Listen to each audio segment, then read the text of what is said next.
Kwenye kijiji kimoja kando kando ya mji aliishi kijana mmoja aitwaye Jabiri. Alizaliwa kwenye familia maskini sana, nyumba ya udongo, paa la nyasi. Jabiri alikuwa na ndoto kubwa ya kufanikiwa siku moja. Baba yake alifariki akiwa mdogo, mama yake akabaki mzigo wa familia mabegani mwake, akiuza mboga sokoni ili mama yake aweze kula. Kila alfajiri, Jabiri aliamka mapema kusaidia mama yake, kisha akaenda kufanya vibarua, kubeba mizigo, kufyeka mashamba ya watu au kuosha magari kwa hela ndogo. Wakati wenzake walipokuwa wakicheza, yeye alikuwa akihesabu sarafu mfukoni, akijiuliza kama kesho watapata chakula. Licha ya shida, Jabiri alikuwa na tabia moja ya ajabu. Hakuwahi kuacha kuota.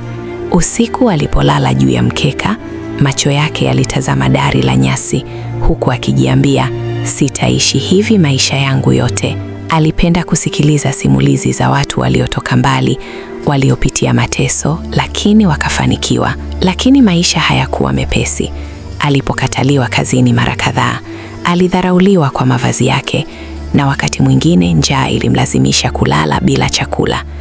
Kulikuwa na siku alitaka kukata tamaa, lakini kila alipomwangalia mama yake akivumilia, moyo wake ulipata nguvu mpya. Baada ya miaka mingi ya maisha magumu, Jabiri aliamua jambo moja muhimu: hatoendelea kulalamika, bali aanze kubadilika. Alitambua kuwa vibarua vya kila siku vilimpatia pesa ya leo, lakini havikumjengea kesho. Hivyo alianza kujiuliza, ni kazi ipi nikiifanya leo itanisaidia hata kesho? Swali hilo ndilo lililobadili mwelekeo wa maisha yake. Siku moja alipata kazi ya kusaidia kwenye duka dogo la vifaa vya ujenzi. Hapo hakwenda tu kufanya kazi, alienda kujifunza. Aliangalia jinsi wateja wanavyohudumiwa, jinsi bei zinavyopangwa na namna faida inavyohesabiwa. Kila kitu alikiweka kichwani. Baada ya miezi kadhaa, alianza kuweka akiba kidogo kidogo. Haikuwa pesa nyingi, lakini alikuwa na mpango. Alipoona watu wengi kijijini wanajenga nyumba, aligundua fursa. Akaanza biashara ndogo ya kuuza mchanga na kokoto, akitumia toroli moja tu.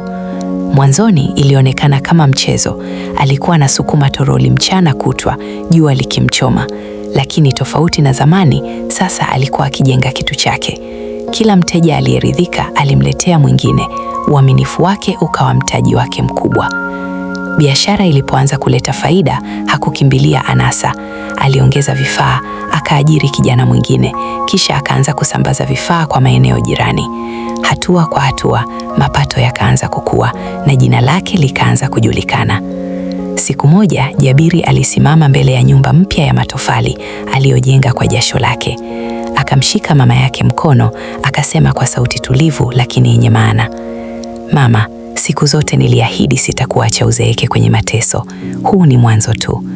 Machozi yakamtoka mama yake, machozi ya furaha. Watu waliowahi kumdharau wakaanza kumheshimu, si kwa sababu ya mali pekee, bali kwa sababu hakukata tamaa. Na hapo ndipo Jabiri alipojifunza ukweli mmoja wa maisha: mafanikio hayaji ghafla, huanza na uamuzi mdogo unaorudiwa kila siku.